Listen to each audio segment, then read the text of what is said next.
জামাত ইসলামের কথা স্পষ্ট করে আমি একক দলের কথাই বলতে চাই। তারা যেভাবে ধর্মকে ব্যবহার করছে, মসজিদ থেকে শুরু করে মন্দির পর্যন্ত নিয়ে যাচ্ছে, নিয়ে যে ইসলামের অপব্যাখ্যা এবং মানুষের ভিতর জান্নাতের টিকিট বিক্রি এই করতে যে দেখা যেতে ধরাও খাচ্ছে, জান্নাতের টিকিট বিক্রি করতে যে অপকর্ম করতেছে, আবার এমন অপকর্ম করতেছে যে এলাকাতে লোকলজ্জার ভয়ে পালায় বেড়াতে হচ্ছে। তো এখন ইসলাম তো মুসলমানদের দল, আর জামাত ইসলাম হচ্ছে একটা সংগঠন, কিন্তু তারা বলে জামাত ইসলাম একটা দল, মুসলমানদের ইসলামের দল। এখন তারা যে কথাগুলো বলে এটা নিয়ে তো রীতিমতো গোটা বাংলাদেশে একটা বিতর্কিত পরিস্থিতিতে চলে গেছে, যে কেয়ামতের হাসরের ময়দানে ওই দাড়িপাল্লা ছাড়া ধানের শীষও থাকবে না, কোনো প্রতীকী থাকবে না। তো আল্লাহর পাপ পুণ্য মাপার নীতি কি হবে না হবে সেটা কি এই ইহকালে বসে জামাত ইসলাম তাদের প্রতীকের সাথে আল্লাহর নীতির, আল্লাহর পাপ পুণ্যের পরিমাপের ব্যারোমিটারের হিসাব এবং তুলনামূলক আলোচনা করাটাই তো আল্লাহর ক্ষমতাকে চ্যালেঞ্জ করা এবং শিরক করা। তফসিল তো ঘোষণা হলো, অনেক সংশয় ছিল যে ফেব্রুয়ারিতে নির্বাচন হবে কিনা,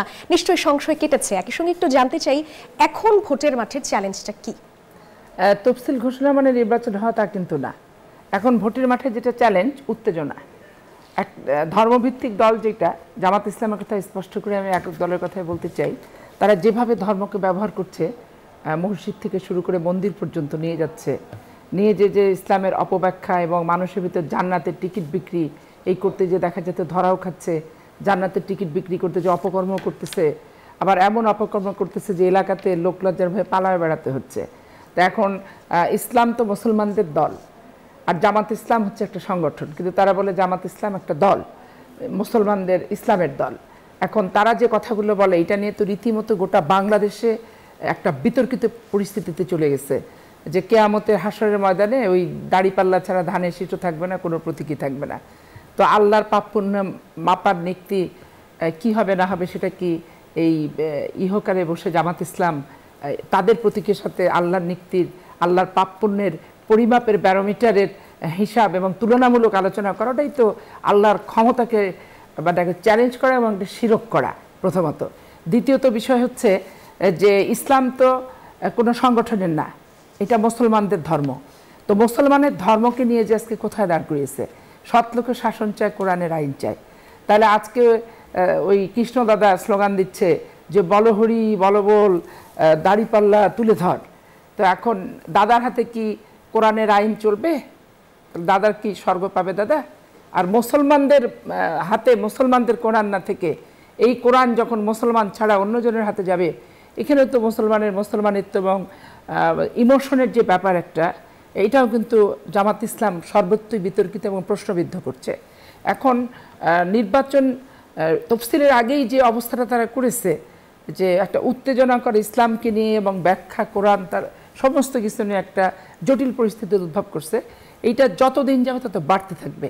বাড়তে থাকতে থাকতে শেষ পর্যায়ে কোথায় যায় সেটা একটা ব্যাপার। দ্বিতীয়ত দেখেন, দলের ভিতরে আভ্যন্তরণে মনোনয়ন সংক্রান্ত সমস্যা সব জায়গাতেই আছে, শরিকের ভিতরে আছে, শরিক ছাড়াও আছে, সব কিছু মিলায় মিশায়ও কিন্তু আর একটা উত্তেজনার পরিস্থিতির বিষয়। তৃতীয়ত হচ্ছে এই নির্বাচন আওয়ামী লীগ অংশগ্রহণ করতে পারছে না। আওয়ামী লীগ যেহেতু নিষিদ্ধ সংগঠন, অংশগ্রহণ করতে পারছে না, স্বাভাবিক কারণে তাদের টাকা, তাদের অর্থ, তাদের বিত্ত, তাদের ভারতের বুদ্ধি, তাদের ভারতীয় গোয়েন্দা সংস্থা, সমস্ত কিছু কিন্তু তাদের হাতে আছে। তারা এই পরিস্থিতিটাকে এবং এই ইস্যুটাকে, নির্বাচনের তফসিল এবং নির্বাচন, এই প্রথম বাংলাদেশের ইতিহাসে হাসিনার আওয়ামী লীগ মুক্ত নির্বাচন, এটা তারা কিভাবে পরিকল্পিতভাবে কীরকম কি করবে, এটা ঠিক 2-4 দিন 5 দিন না গেলে আসলে বিষয়টা বোঝা যাবে না।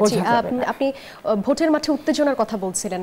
জামাত ইসলামী সেক্রেটারি জেনারেল মিয়া গোলাম পরোয়ার যেমন গতকালকে বলেছেন যে একটা দল যারা নিজেদের বড় মনে করে, ভোটের আগেই মনে করে ক্ষমতায় চলে গেছে, বিএনপিকে ইঙ্গিত করেই জামাত সেক্রেটারি বলেছেন যে নির্বাচনী এলাকায়, তার নির্বাচনী এলাকায় তিনি যেয়ে দেখছেন যে এবার ভোট কেন্দ্রে যেতে দেবে না, বিএনপির কথাই বলছেন, এবং ভোট দিতে তারা বাধা দেবে, ব্যালট বাইরে এনে সিল মেরে নেবে।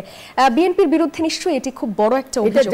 ভোটের মাঠের বাস্তবতা নাকি এটা জার্মানি ফাল দিয়ে উঠা, তাদের ইসলামী ব্যাংকের কর্মকর্তাকে নিয়ে তারা কি করেছে সেটা তো আপনারা দেখলেন। তারপর তারা বলল ভোট টোট বুঝি না, প্রশাসনকে দিয়ে সবকিছু ঠিকঠাক করে ফেলতে হবে। অনেক প্রশাসনের কর্মকর্তা তাদের অনেকের বাসায় আবার ভুড়ি ভোজ করতেছে, ডিনার করছে, লাঞ্চ করছে, এই ছবিও কিন্তু ফেসবুকে চলে আসছে অলরেডি। তারপরে তারা প্রশাসনকে শুধু নিয়ন্ত্রণ না, যেভাবে কথাবার্তাগুলো গোলাম পরোয়ার সাহেব, আবু তাহের সাহেব এবং শাহজাহান সাহেব শুধু না, সীতাকুণ্ডেরও তাদের যে এমপি পদপ্রার্থী আছে তাদেরও যে সমস্ত অলৌকিক ওহী নাজিল হওয়ার ব্যাপার, এবং তারা বলছে কি যে স্বয়ং খোদা নেমে এসেছে তাদেরকে তোলার জন্য, তাহলে তো তাদের আর কোনো শক্তিকে ভয় পাওয়ার কিছু নাই। আর প্রথমত বিএনপি ক্ষমতায় যাওয়ার কথা ভাবছে সে বলেছে, আর বাংলাদেশের সব মানুষ তো দেখছে যে জামাত ক্ষমতায় থেকে অন্তর্বর্তীকালীন সরকারকে নিয়ন্ত্রণ করছে। ক্ষমতায় তো জামাত অলরেডি বসেই গেছে।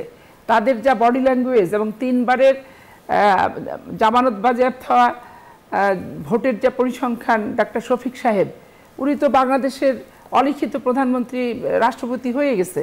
তাদের যে বক্তব্য বিবৃতি, বডি ল্যাঙ্গুয়েজ, এবং তাকে একবারে ওহি অলি তারপরে আল্লাহ খোদার সাথে তুলনা পর্যন্ত অলরেডি করা কিন্তু হয়ে গেছে। তাহলে এই জন্য যে যেটা করবে, শক্তি পরীক্ষার এই যে রাকসু জাকসু ইকসু এখানে দেখলেন, আজকেও কিছু ঘটনা দেখলাম যে শিক্ষককে নিয়ে, এটা আগেকার ঘটনা না এখন ঘটনা আমি জানি না, ফেসবুকে আসছে যে একটা শিক্ষক আওয়ামী লীগপন্থী তাকে রীতিমতো মারার জন্য এবং যেভাবে ধাক্কাধাক্কি করে গাড়িতে তুললো, পুলিশের হাতে দেবে এরকম পরিস্থিতি এইটা। তারপর মেয়েরা ধরনের যে তালিম ক্লাসে যে বেহেস বিক্রি করতে যে গ্রামবাসীরা ধরে পুলিশের হাতে দিয়ে দিচ্ছে, তো এগুলা তো চমৎকার একটা ঘটনা ধর্ম ব্যবসায়ীদের। তো এই সমস্ত বিষয় নিয়ে তারাই কোনো উত্তেজনা সৃষ্টি করবে দেখেন।